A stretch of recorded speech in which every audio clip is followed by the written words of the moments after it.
I'm Pastor Tom, and welcome to the Sunday Sermon.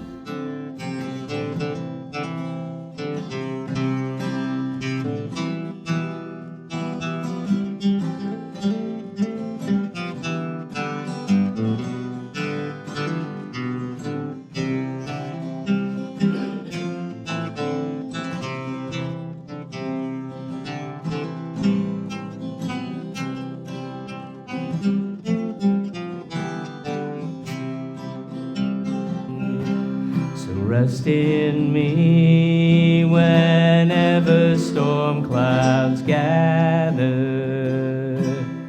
Rest in me when the sunlight you cannot see. Trust in my love, for I will never fail you. I am your God, so dear child, rest in me. Rest in me. All right, I'm going to read to you now from the book of Exodus, 32nd chapter, verses 1 through 8.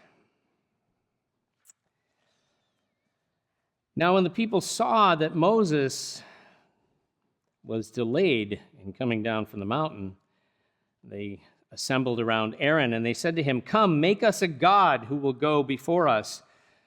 For this Moses, the man who brought us up from the land of Egypt, we don't know what's happened to him." And Aaron said to them, "Tear off the gold rings which are in the ears of your wives and your sons and your daughters, and bring them to me." So all the people removed their gold rings, and they brought them to Aaron, and he took them from their hand and fashioned it with tools, making a molten calf.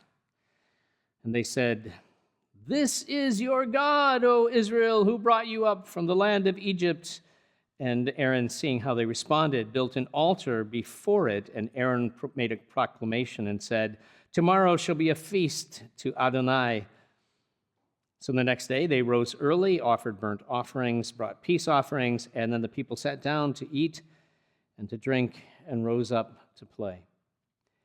Then Adonai spoke to Moses, saying, "Go down immediately, for your people, the ones you brought up from the land of Egypt, have corrupted themselves. They have in fact quickly turned aside from the way which I commanded them. They have made for themselves a molten calf, and they have worshipped it and sacrificed to it, and have said, 'This is your God, O Israel, who brought you up from the land of Egypt.'" When you do like philosophy of religion or like systematic theology, or you get on into that philosophical world that's very, very precise, always the first topic is God. You always talk about God first. Even in philosophy, typically, at least old philosophy, the first question was, what is the nature of the ultimate reality, which is, right? Where does it all start? What is that first thing? What is the first principle, the first rule, the first whatever? Where does it all come from? What is that first? It's only in more modern philosophy for the first question is, what is the meaning of words? And the meaning of understanding and the meaning of perception. So in the old stuff, it's always God, starts with God, whether they use that term or not. And so in that looking at that question, they always come to the same conclusion. And you'll find this same conclusion in all the major religious traditions. That which is the ultimate, that which we call God, is beyond any comprehension. There's nothing in our experience that allows us to understand who God is, what God is like. There is nothing in our comprehension, and so we end up having to use words that actually don't tell us anything. I will give you a great example. Infinite. You ever hear somebody talk about God is infinite? And usually when we hear that, we think that means God is really, really big. No, that's not what it means. It means God is not finite. So that means that words like big and small and high and low and deep and wide do not apply. Those are not words that are relevant to talking about God. There are no words that you can speak about God. There's nothing you can say about God. There's no factual statements we can make about God as God is in God's truest essence, other than this one. This is probably the only thing that you can say, God is. I don't think beyond that you can go, which is kind of why God says to Moses, I am the one who is. I am isness itself, business, beingness itself. And that's a really hard thing to comprehend. And so understandably then, if God is going to have any contact with us, God has to come to us in ways and patterns that are familiar, that kind of fit into our head. And then if God needs to undo some of our way of thinking, God can't just come in and say, hey, let me give you a whole new thing. God has to start with some familiar stuff first, and then now we're going to make this change. So here's why, for example, Abraham, God, people are like, why in the world did God ask Abraham to sacrifice his son Isaac? That seems nuts to us. But to Abraham it didn't, because he grew up in a world where child sacrifice was what you did. That was normal. In fact, that was how you guaranteed more children. Sacrifice the firstborn, whether it was a firstborn sheep, firstborn cow, firstborn whatever. That was always the first fruits offering was always offered as sacrifice. And with that was the promise, that the idea was, if I give you what is first, you're promising me more, right? That's the deal. So when God tells Abraham, sacrifice your son Isaac, God is actually speaking to something Abraham gets, but God's intention is not for Abraham to sacrifice Isaac, but in other words, to change the story. But God can't just change it. God can't just come down and say, oh, by the way, Abraham, no more child sacrifice. That didn't work. In fact, you find that happening over and again in the Bible, where they keep saying, right, the prophets and stuff, no more child sacrifice, cut it out, but it continues for centuries because people can't hear that. So instead, God creates this, uses the familiar, creates a crisis moment, and out of that crisis moment comes the transformative truth, no more child sacrifice. And as Christians, we recognize behind that the other transformative truth, that there is one last child sacrifice, one last sacrifice of a firstborn, of the only begotten, that is the cross. That's all buried deep. Abraham doesn't know anything about that. He's just like, what, you want me? He's already, I like him now. What are you talking about? It was one thing when he was little and crying and keep me up at night, but now, really? So God needs to transform the moment. The crisis transforms the moment, transforms the understanding. So why am I telling you this? We know that this is from archaeology, actually, the understanding that they had of Adonai, right, the oldest references to God by God's name, not in the Bible, outside of the Bible, indicate that God was understood as a storm deity. Think Thor, right? Picture the Norse gods and Thor. That was how they understood Jehovah, Adonai. That was how they understood. At a time when they didn't have that notion that there's only one God, this is going to take centuries to get to. They got lots of gods. They've just got this one God demanding their explicit allegiance. You shall only worship me, no other gods. And so that's how they're picturing God, as a storm deity, which now, if that's how they're thinking about God, then when they come to the mountain and God's going to speak to Moses and make the covenant relationship with Israel, the top of the mountain is surrounded by a storm, because it makes sense to them. And Moses goes up into the storm and disappears, and he's there a really long time. And they're starting to get a little nervous because he's been missing. And this concerns them. And it's weird what they do, like coming to Aaron and going, well, we don't know what happened to Moses, so we're going to need you to fashion a god for us. And by the way, did you catch that everyone's wearing earrings? Bring all the earrings from your kids and your wives, and so men and women are wearing earrings. So next time you see some dude in an earring, you're like, men don't wear earrings.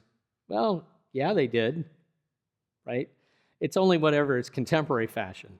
So you see somebody dressed weird, you're just like, I can almost guarantee you I can find a place in history where that kind of dress was normal for men or women.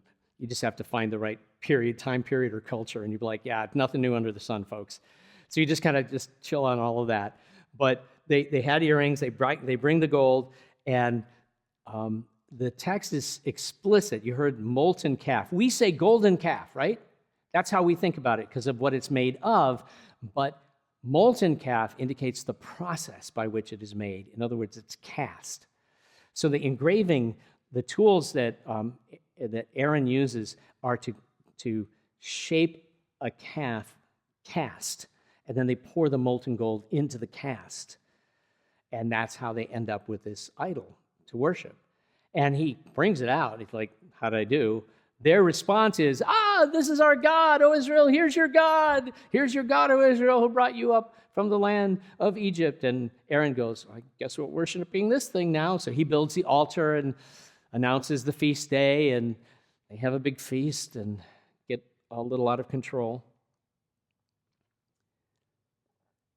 And God is not happy. Very not happy. Things really get out of control. There's actually, I think, about 3,000 people who end up dying. There's lots of scariness, including the fact that the covenant, which has been now written down on tablets, ends up being broken. It has to be redone. All of this stuff is happening, and you'd think, like, that was the first thing, right? That was the first thing. Why didn't they have enough faith to believe that it would be okay, that if they just were patient? Why did they get so nervous and so scared? What was going on that was so troubling to them? I mean, they believed that Adonai was a storm deity and there was a storm. I mean, that should be confirmation. But they were scared. They were clearly terrified. They were worried and bothered by this. And it's because... So again, when we look at religious traditions, one of the things that we note is every tradition recognizes that they have different ways of saying it, but that if we ever just encountered God as God is, we couldn't take it. Or as the text of Scripture likes to say, no one can see the face of God and live. Because we can't, God won't fit in our brains. God's too big for us, too much for us, too everything for us. And so God is the ultimate alien. One of the philosophers of religion used the phrase, the wholly other. That's a W-H-O-L-L-Y, as in the entirely different one.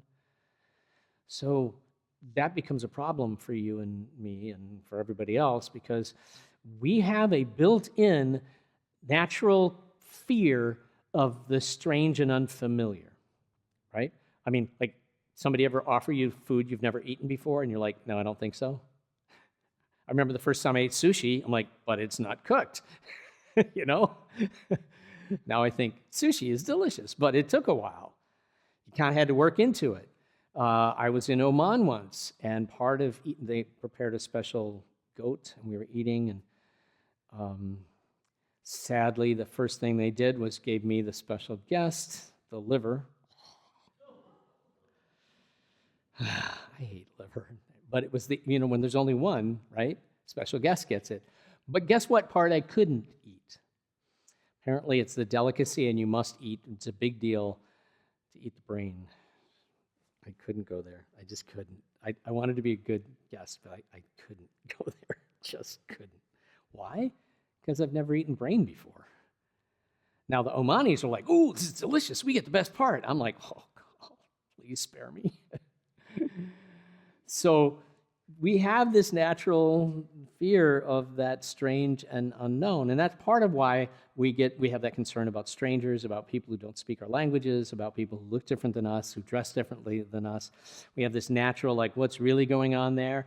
And it's easy for politicians to play on that stuff.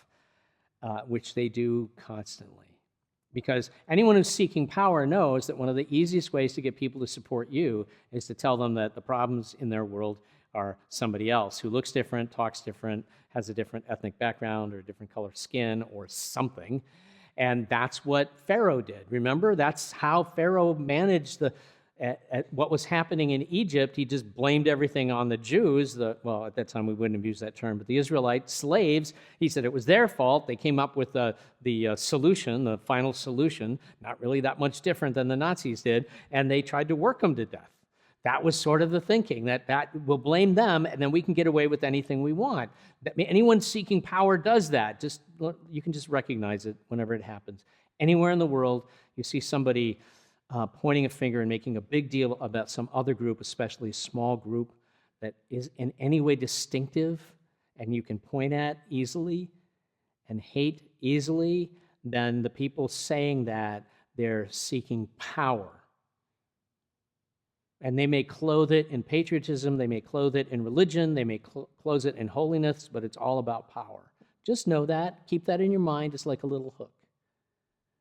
But the thing about that, when they're doing that, they're trying to exploit something that actually kept us alive as a species for centuries, right? Because it's like you don't just eat anything. If it looks icky or it smells funny and you're thinking to yourself, I'm not sure I want to try this, then you don't, and you probably spare yourself from being poisoned, right? Or you see a stranger doesn't speak your language, let's avoid them because, who knows what they're thinking, who knows how they operate, who knows what their rules are. It's so easy to offend somebody when you don't know the culture. And in that way, if their response to being offended is, some kind of murderous killing spree, which some cultures had, how do you stay alive? You just avoid them. So fear of that strange one, fear of the unknown one, of the unknowable one, fear of the alien, on the one hand, is a survival tactic. And then there's the bigger survival tactic, which is making friends with them and then creating a bigger society. But you have to ease into that. Why am I telling you this? Because I want you to understand why the Israelites are freaking out.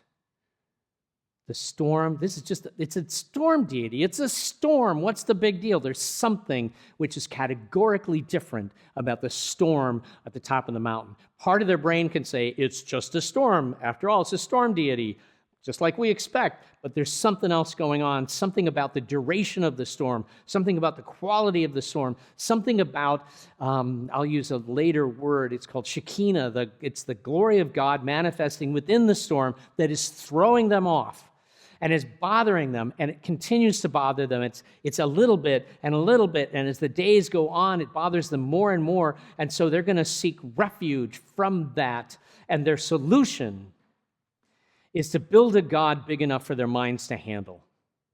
That's what they're trying to do. So the golden calf is just their attempt to bring God down to size, to domesticate God.